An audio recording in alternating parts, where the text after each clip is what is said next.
The Antidote. The Antidote. The Antidote. The Antidote. The Antidote. The Antidote. The Antidote. The Antidote. Y estás escuchando The Antidote. The Antidote. The Antidote. The Antidote. You're listening to The Antidote with Dave Hawkins.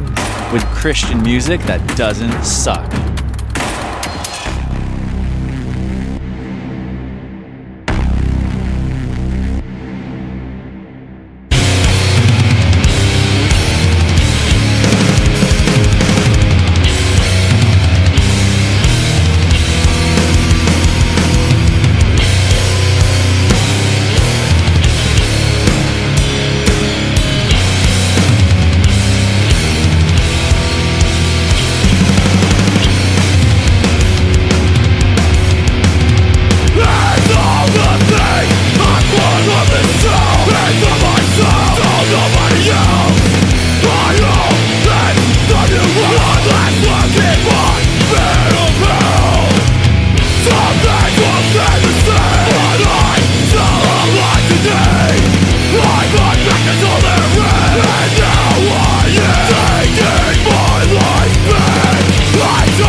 That was Heart Failure, the title track from the stellar full-length By Church Tongue.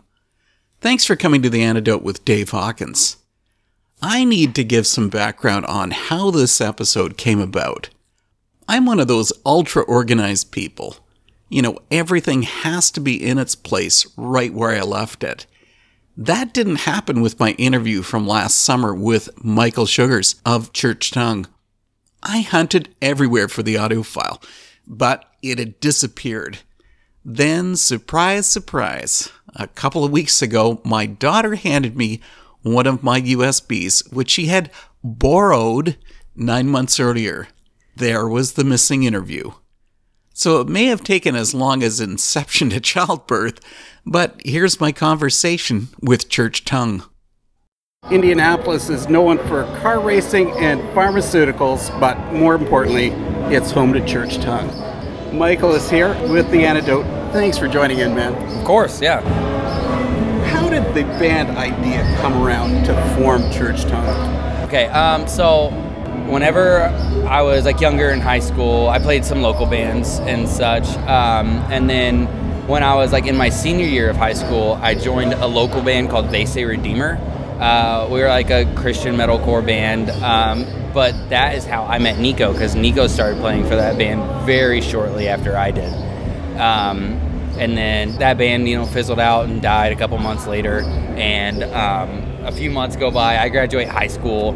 I start going into like a semester of college, and that just didn't work out, and I dropped out like after my first semester was up. And then I got a call from Nico saying that we were doing it again. We were starting a new band, and we used to go under the name Conquerors when we started that. We did that for like 2-ish years, and then whenever we recorded the record that we just put out this previous year, we actually broke down on our way home from the studio. We recorded in Massachusetts, and we lived in Indiana at the time. We broke down, our transmission blew, we were stuck for like a week and a half, and then once the transmission got fixed, we drove 2 more hours, and then a piston in our engine blew. Yeah, so like, yeah, super defeating. And we just recorded a full-length record and dropped $2,000 more on a transmission that didn't matter anymore. So we just had to buy a new van altogether, and we were just like, we just went 10 grand in debt in less than a month. Like, and like, we're just kids. Like, I think I was like very freshly 22 at the time, like super fresh. And I've been the oldest guy in the band since I can remember. I'm not much older than the other guys, but so they're all young, and I'm young and all of that. So we're just like, 10 grand? Are you kidding? Like, I've never even imagined what it'd be like to have 10 grand. Like, so man, it was super defeating, and we started to like think about what it would be like to give up and like break the band up because of all of that like intimidating amount of money to us. And we're like, dude, we just recorded a record, let's just do it. And we went home, and for like 8 months all got 2 jobs. Some of us did 3, and like really sold like all of our time to that. And threw every dollar, it felt like, at the band. I easily threw 75% of my checks towards the band every 2 weeks. And dude, and my car like blew up during all of that, and so I didn't have a car anymore and was still making all of it happen. It was crazy, but we really put it together and like brought everything back around. But whenever we did all of that, we were just like, man, we just recorded this new record. We really feel like it's like something totally different for us, and we had all this time off. Let's just like kill the band and just rebirth it immediately under a new name. So we sat on that for, I don't know, probably like a month, and we're just like brainstorming some names. There's a group chat going back and forth, and everyone's fighting for like a month because no one can decide. And me and Nico are watching The Wedding Singer with Adam Sandler, and you're admitting to watching The Wedding Singer? I love The Wedding Singer. I love that era of Adam Sandler. I love it. And Drew Barrymore. Oh, okay. yeah. Okay. And that is like a little dynamic duo that they've had going on for a couple. They like have their own like duo supporting, duo main character movies ever since then. Yeah. So like, there's that one part where she's going to like try on like her wedding dress in the movie, and her and her maid of honor are talking about like the rehearsal dinner and like the marriage kiss and stuff. And she's like, it's gotta be kind of hot, but it has to be appropriate, like you're in a church. This can't be like a porno. And so she goes, it's not like, you gotta throw some tongue in. It's like, it's not porno tongue, it's church tongue. And I don't know what it was, honestly, about that like really set it in and made me, because we were watching it together in his room, and we both looked at each other and we're just like, that's it. I'm so glad they explained that to me, because you know that all I could visualize is that you've got some old Pentecostal pastor up on stage singing along to his accordion. Absolutely, we get like a good handful of messages about that. Like a lot of people, like they hit us up asking if we're a Pentecostal band, and like asking if it's like speaking in like a heavenly tongue and stuff, and we're just like, man, I'm so sorry to disappoint you with this story. Like, and every time we get like that ... really? And we're just like, dude, you don't have, you can unlike us on Facebook if you want. Like, I get it, you're not stoked. And so yeah, that's it. Okay, since you're so shallow and it's only about movies, let's just stop this right now.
Icon from Church Tongue.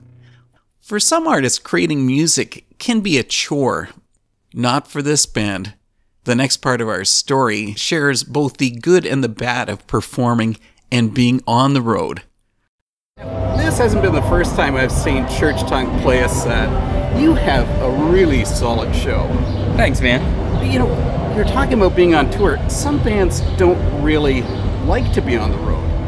So what's the best for Church Tongue? You like to be home? You like to just stay on the road?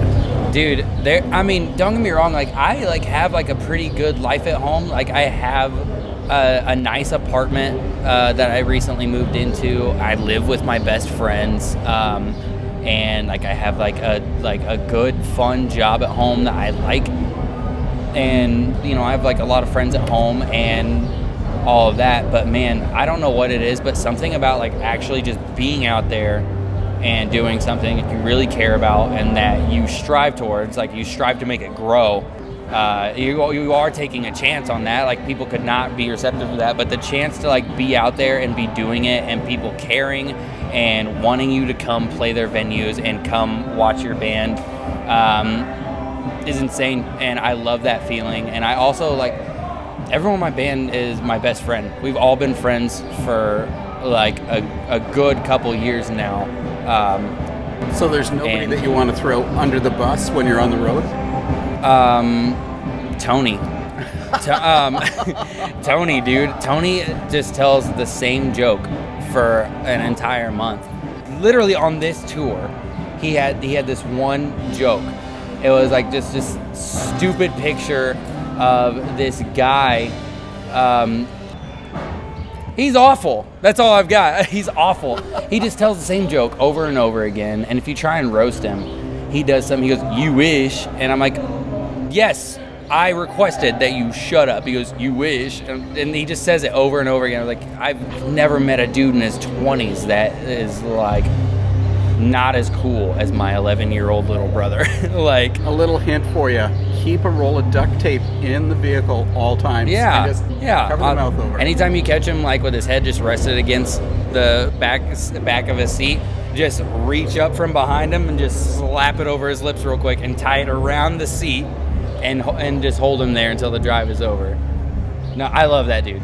That is one of my best friends. But like, yeah, being able to like go out with like your best friends and have an awesome time, clown around, and especially like see the world, like doing like the whole Canada thing and like seeing all of the stuff that we did and all the camping and stuff, and like just, I don't know, just being able to be, there he is right now. Be gone, Tony.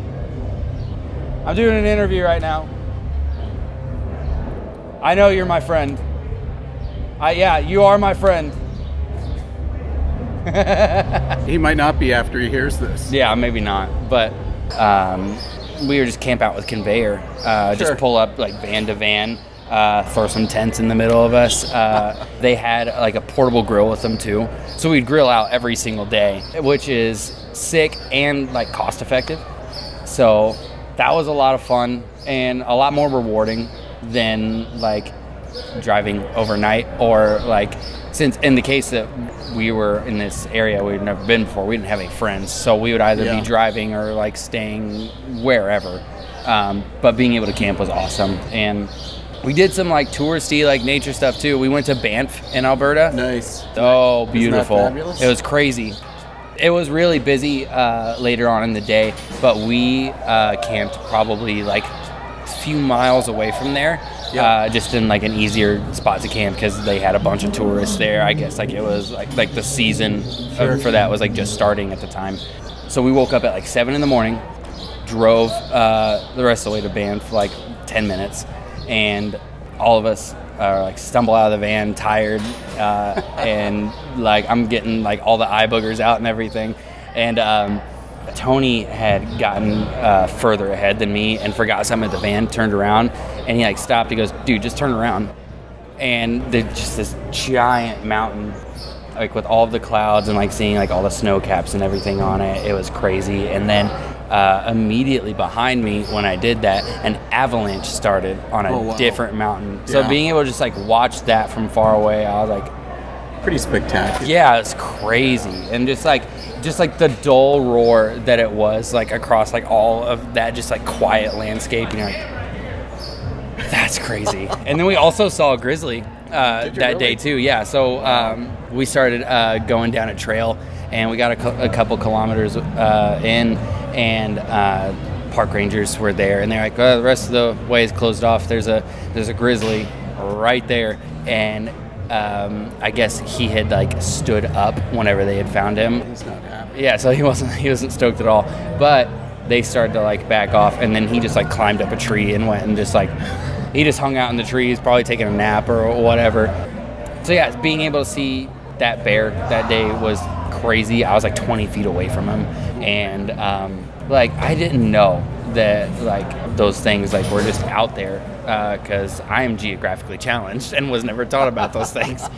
So yeah, we got to do that, and then either that day or the next day we stayed in Jasper, and on the way we saw a bunch of cars that were pulled over on the side of the road, and there was a ma, a pa, and a cub on the side of the road, just like in this like grass field.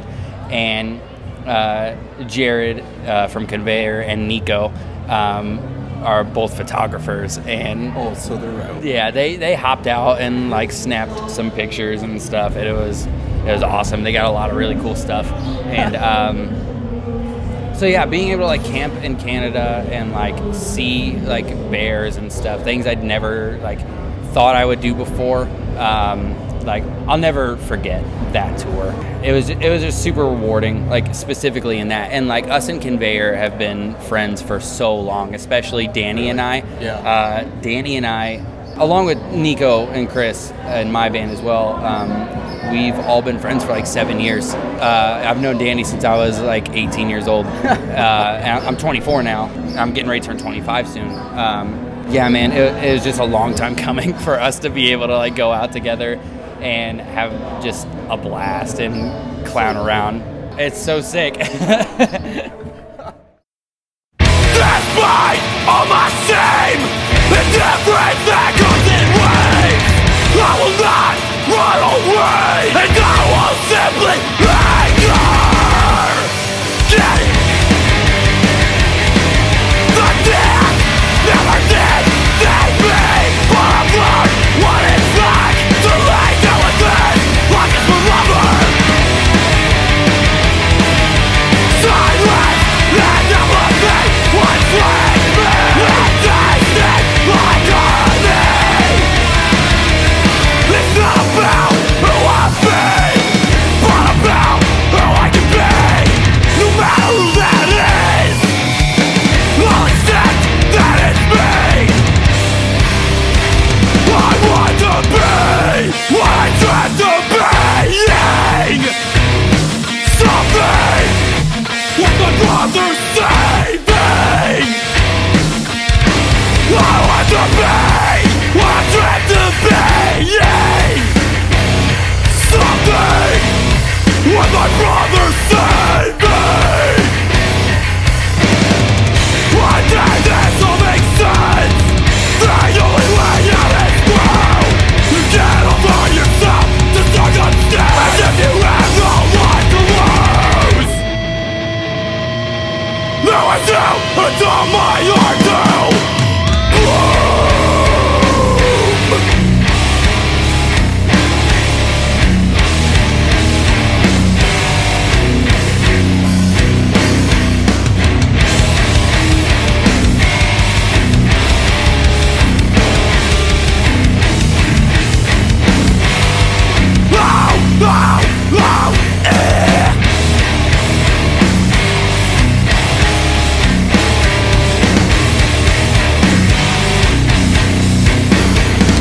Black clouds don't follow me. There's no place my enemies stay. Awareness of my skin to remind me that death still takes on, and I will embrace this.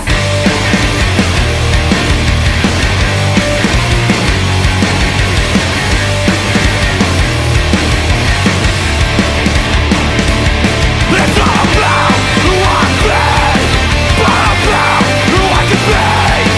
No matter how that is, I will accept that it's me. It's not about who I've been, but about who I can be.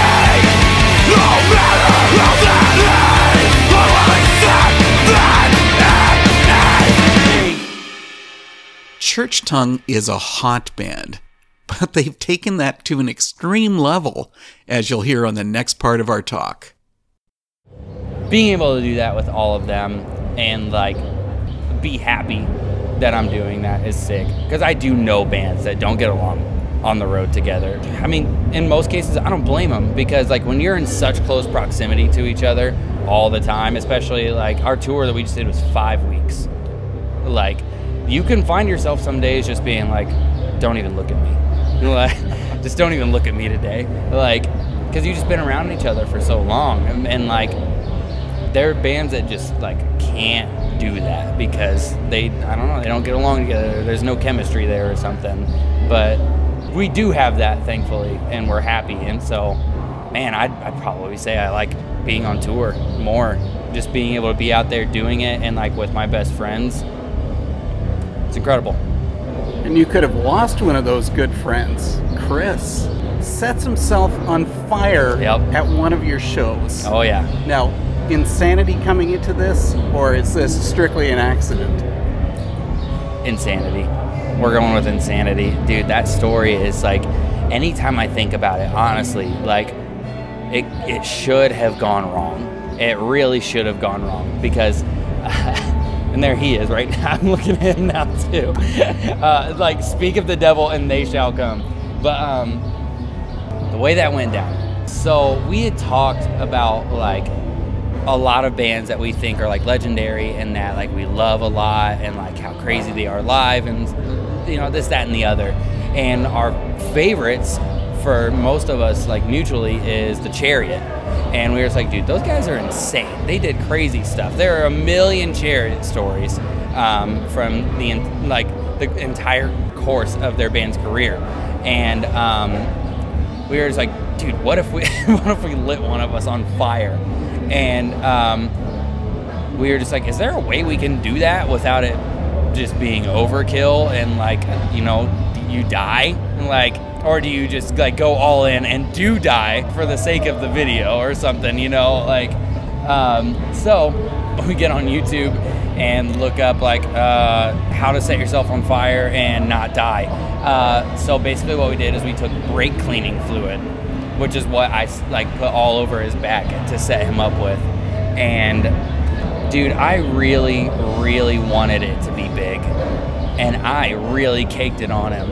And I remember feeling crazy when it happened. I just blacked out, and I was like, he's going up. And we didn't tell anyone that we were gonna do it. The fact that there was a video is kind of just like, I guess that was just meant to happen. But yeah, we didn't tell the owner of the house. We didn't like create a backup plan. We didn't tell anyone. We didn't even talk amongst ourselves. Like, what would we do if Chris didn't go out like real quick? Because we like tested it a couple times. And it all worked out. Everything's fine. He's alive. The house is still there. But I remember like our friends Chris and Jeff putting him out. So like immediately to his right and just like down a little hallway was a bathroom with a shower. He was about to start booking it to that shower, just turn it on, and it was crazy, man. It was really crazy. When it was all over and like an hour had gone by and we were just like settled down and breathing, we were like, holy hell, like we really did that. That was insane. And then Chris actually, because there was like a whole bunch of articles going around the internet and like a bunch of people like hitting him up and asking him about it, he decided that he was going to take a trip to Toronto with his friend. And 2 days after he was lit on fire, he got mugged outside of Sneaky D's. Oh. Yeah. He has like a scar on his face because he got knocked out. And like fell down and like hit his face in the ground because. And you still came back to Toronto?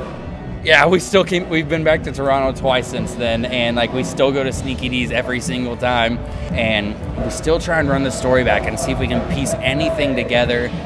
And he's just like, I don't know who mugged me. I don't even know why they mugged me, because it was like right outside the front door. It's crazy, man. It was absolutely crazy. I couldn't resist bringing in this song, especially after Michael had spoken about muggings and setting their guitarist on fire. Here's Die Wild.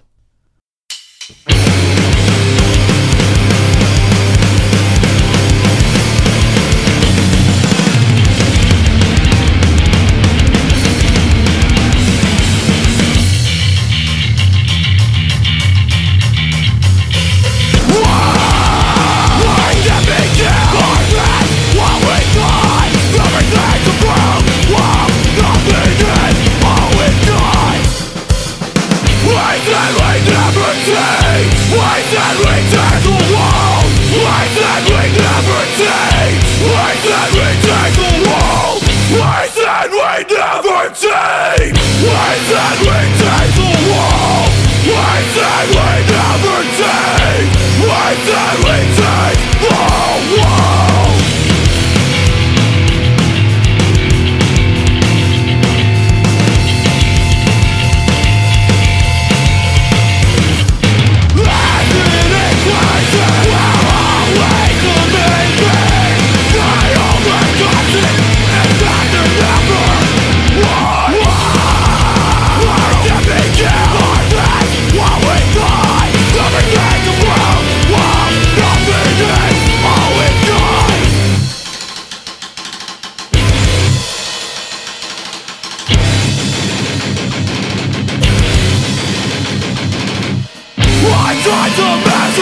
Well, with all this activity, maybe that's how the album name came about, Heart Failure. That would give you heart failure. Dude, kind of.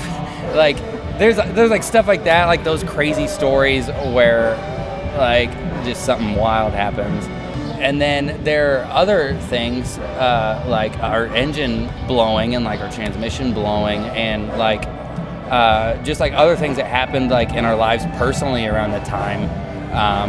Like in like our families and like relationships and stuff. Like a lot of things went south while we were writing that record. And I like had the whole thing written, we'd recorded it and everything. By the time it was all done, there were still songs I hadn't named, even though I'd recorded them, and I hadn't named the record yet. And I was just like, I'm just gonna name it Heart Failure because we are really eating it right now. And like, I was like, if we can get this record out at all, in the timeline of like everything being really fresh, I was like, in the instance that we can get the record out at all and continue to be a band, I'm pretty okay with this being like our like really rough like struggler story and like us just trying to figure some stuff out. Well, talking about naming things, you guys must have known you were going to push some people's buttons when you name a song Acid Jesus. Yeah, actually, so that was kind of my intent. The idea was to provoke because I wanted the conversation at the time. I will say that looking back, I think I wrote that from like a place, like a bit of a place of arrogance, and I kind of like don't really identify so much. Like I like that song a lot, like as a song, but it doesn't do the same thing for me anymore, and contextually.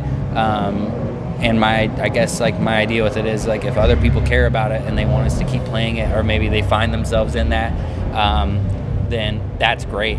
But the name in itself is a head turner, and that's kind of what I wanted. Really, just for the sake of turning heads, like the idea of looking at it, like, I gotta check it out. And it just kind of worked out for what I was really going for in that song.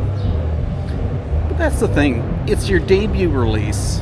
You're still on a learning curve.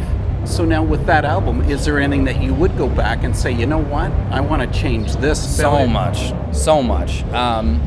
Yeah, man, whenever we went in and recorded that record, dude, we, like, Nico was our primary songwriter. And I mean, he still is for the most part, but now everyone has been bringing stuff to the table. And Ty, he just joined the band like 2 months before we went into the studio, so he didn't have time to write any of the record. He just played what we had. So looking back now, and being able to like have the hindsight and the perspective, I would change things. I would change little things like maybe like vocal takes and stuff, but even contextually and lyrically, just the place I was in, I wish I had like the perspective of trial of what I was about ready to go through after I had recorded the record, and like the way that those things would make me change how I feel about like what those songs like have to say and what they mean to me in that exact moment, which is more like or less like a progress of like character kind of thing. And you know, I can't change that. I guess I have the opportunity to do that in our next record, you know. But yeah, looking back, like things like when it comes to like songwriting, just execution of things, I would definitely change it because we were like extremely young, and now we've like, you know, we've been further down the learning curve and we've experienced more, and like also just like I feel like everyone in the band is just much more educated and like not just winging it and just kind of like spewing out like raw talent, I guess. The song with the provocative title. This is Acid Jesus.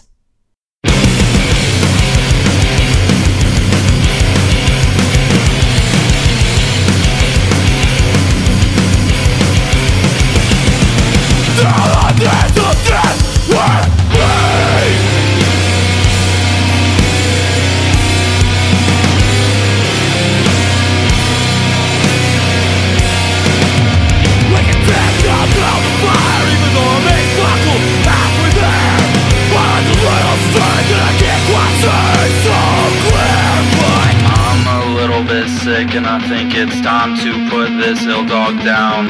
This isn't the way I wanted to go out.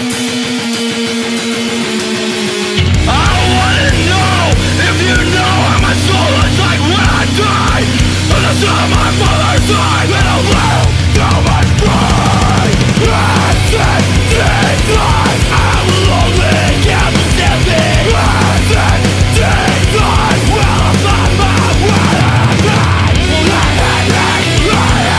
What's the life of what is wrong? Got the flow, and I'll fall. I saw the day, and all they were was in my way. Through trial, yes I'm strong. I tried to migrate, but I didn't have the pocket change.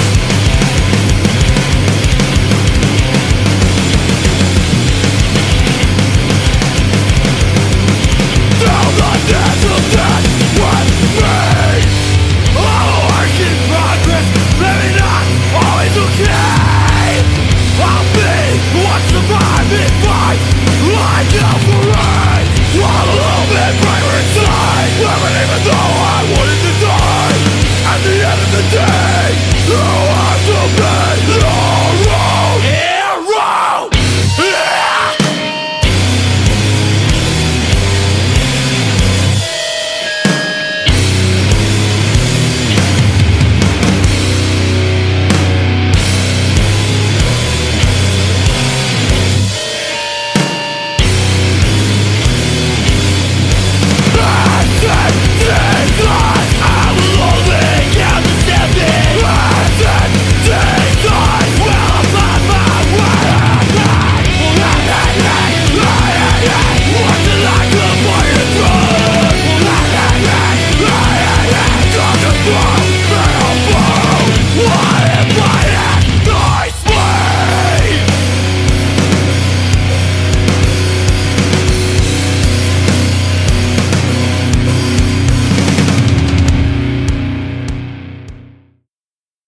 It's a solid release, Heart Failure.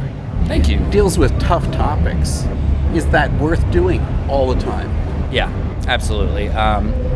Despite saying, like, you know, some of those songs don't mean as much to me anymore, contextually, it's mostly just because, like, I look at them differently. Like, the way I felt when I wrote it, I don't feel now. I feel a different way. Do I still find myself in those places and, like, want to talk about, like, the subject matter, like, in Acid Jesus, the matter of, like, me trying to figure out, like, my mortality and what God means to me in that, and, like, being just at the end of myself. I think it's extremely worth bringing up because at the end of a show, if someone wants to talk to me about it, which happens more often than not, I'm able to talk to them, and I'm not sure if I can always give them what they need in that moment. There are days I don't feel like I have the words that maybe I feel like that person needs, or maybe they just need me to listen wherever they're at that day in that moment after we played. But I think it's extremely important because when I was a kid, first ever going to these shows and, like, getting involved back in Indianapolis, I looked up to the bands that said those things and, like, introduce those conversations because I had, like, all these feelings and I had all these things that I struggled with. So, like, I felt like writing that record, and even still further on today, and with anything that we do music-wise after this, I feel like I have a responsibility to try and serve the kid that I was and hope that he's in the crowd. Well, why don't we flip that around? Is it possible, or would you never want to bring in a soft topic into hardcore? Honestly, like, there are other things I care about other than my mortality and the question of existence. Yeah, there are other things I care about. There are softer things. There are things I'm angry about even and have, like, opinions on and such.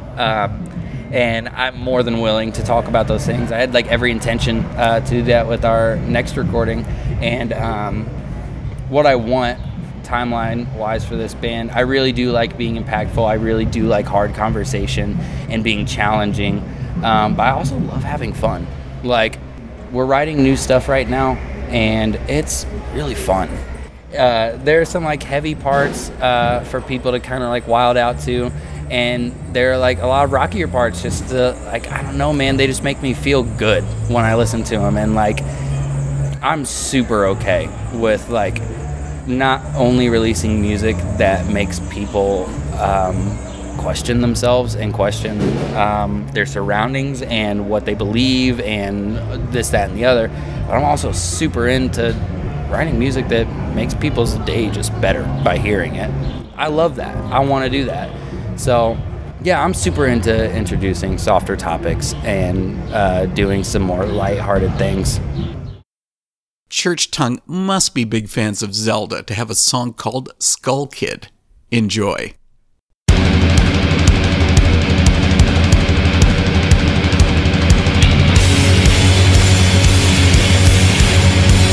I become dead. Passing like the town. I pretend this to be me, but that's only wasted. I recall it was everything meant to be, and when it was possible to look in my own eyes, I've done my share of running. I've done my time.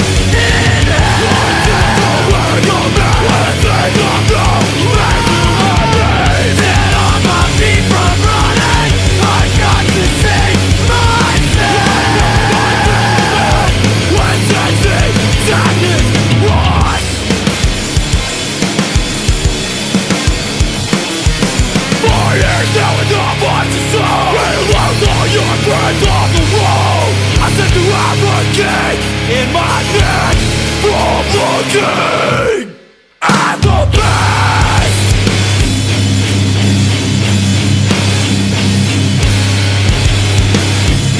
I just wish that things would stay the same with time to kill.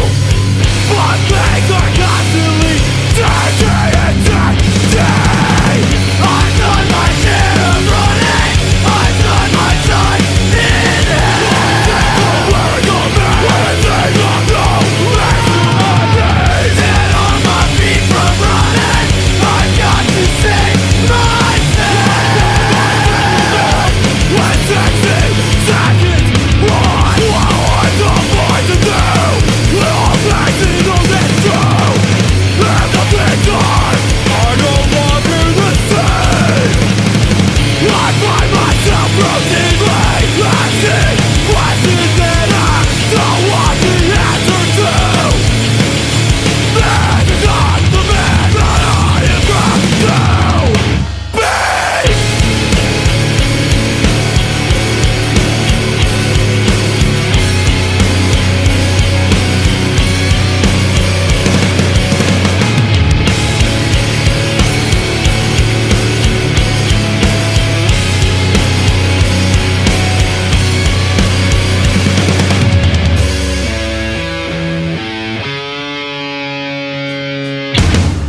I've done my share of running. I've done my time in it. Where I go back, when I think I'm back to my days. And on my feet from running, I've got to save myself.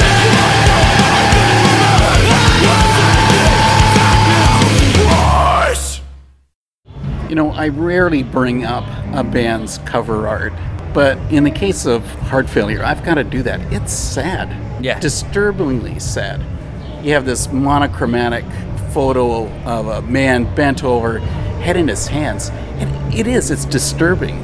And that's kind of what we were going for. We honestly, I think the cover art was probably the hardest part for us to figure out, because we had like a couple of things designed up. We even actually almost finalized a very different album cover for that, like a couple months beforehand. And like we sat on it for a little bit, and we were just like, man, that's just not it. And it was cool, but it wasn't it. And I think that was like such a simple thing that we did, and it just like kind of hit me one day. It's a picture of me, and it's like taken on my friend's iPhone, and like our friend Tom, who does like all of our design work, he put it all together.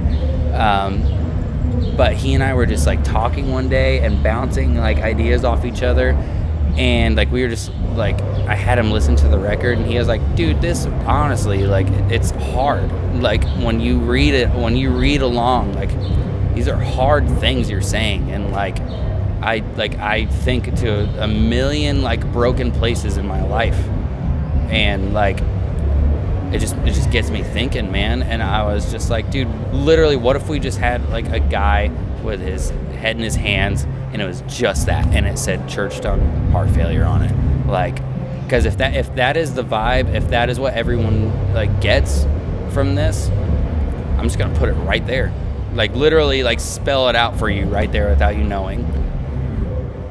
Dealing with stuff like that, do you ever think that could actually bring you down as a person, as an artist, dealing with all these hard things? Dude, I actually, this is probably my favorite question I've ever been asked during one of these.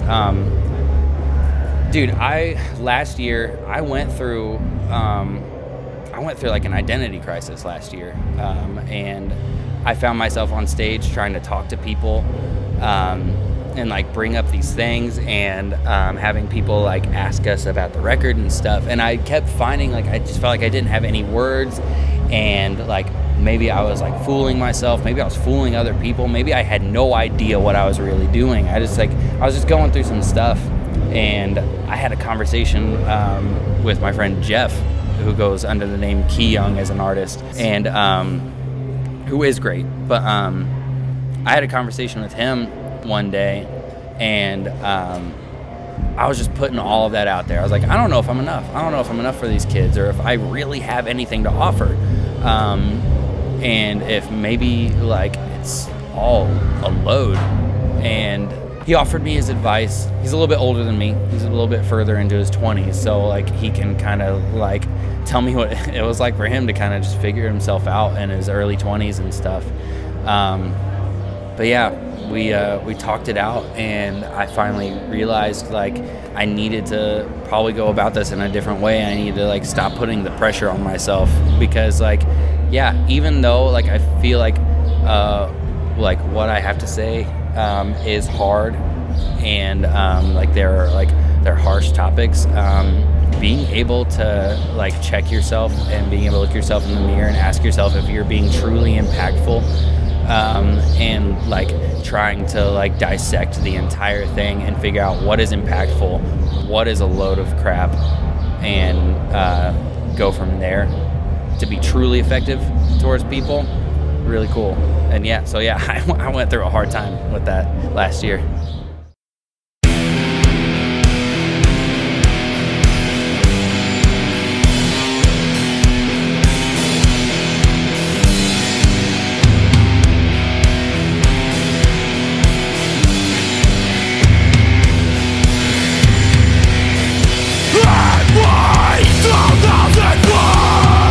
I am on the other was born. There was a day where I didn't know.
Dark Days from Church Tongue.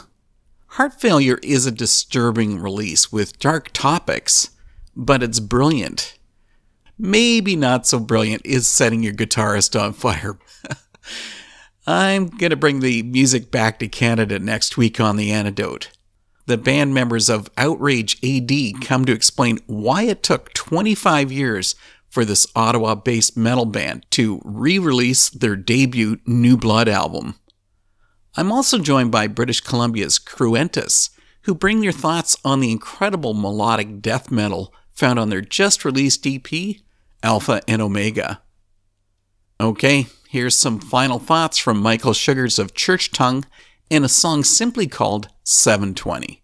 See you next week. This sounds like you've got big future plans, but really think about it. 40 years from now, you're all old, you're gray-haired. Yeah. Will you still have that motivation to create music? I think I'll still have the motivation to create in general. Will it be screaming hardcore music? Probably not. Definitely not in 40 years. You're going to be the lounge singer. Yeah, I will be the I will be the last of a breed at that time. Maybe, who knows? But no, I think whenever I'm older, I even thinking into my 30s. I still want to be doing this. I still want to be in Church Tongue. I still want to be playing this music. Will it evolve? Will it change? Yeah. Will people look at us maybe look at us 3 records from now and then go back to Heart Failure and be like, this is a totally different band and their old stuff was better, or whatever, that probably, but I'm here to grow, not only as a person but as an artist. I don't want to put out the same record. I don't want to keep releasing Heart Failure in different translations. Would I love to play this into my 30s, my 40s even, or whatever? Yeah, that's the only thing I want. If it doesn't work out, say the band breaks up in X amount of years, will I still create? Yeah, because I just love it, man. Even if I step down from being a frontman and I decide I'm just gonna start playing bass or something for somebody, I just love it, man. On any level, I love watching, I love playing, I love listening, and I can't get enough of it. Church Tongue's Michael Scher has been here with The Antidote. Good to have you, man. It was great. Yeah, it was so sick. Thank you, man. My limbs still work, despite the cold. My hands have become hardened, or so I'm told. Since bitterness has heavy roots in my tongue, a kind of confidence that leaves me undone. You play with sticks in the neighbor's yard, fashion castles from rocks, rain and mud. What if I told you that I forgot how to play without past mistakes, dictating shapes that my fingers have decided to trace and trace? I cannot draw open doors or quick escapes, only bridges to hidden thoughts and holes devoid of grace. Would you still accept me after the promises to protect me? I don't know if your acceptance without understanding or years of planning